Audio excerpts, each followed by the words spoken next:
Hi, I'm Craig with ApplianceVideo.com.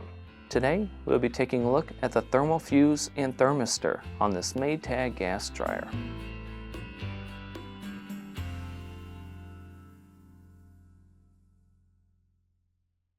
Stop. Before beginning any repair, always be sure to disconnect the power to the appliance.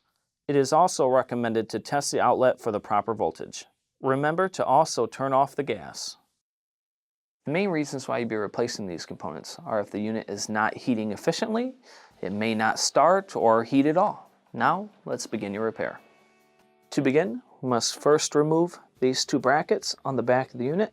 We'll start with the top one, remove the screws around the perimeter, followed by the bottom one.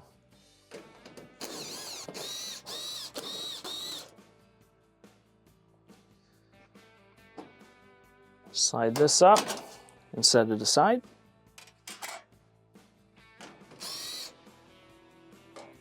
Click on the link below to view this repair video.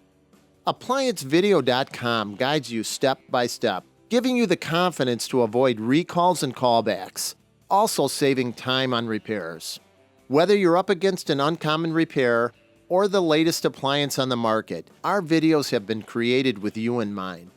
Our growing library of videos have been produced using our factory-certified technicians who have extensive infield experience over the past 30 years. ApplianceVideo.com provides high-quality repair videos that anyone can follow, regardless of their skill level. We are here to help. Click on the link below to view this repair video and let us help you do it right the first time.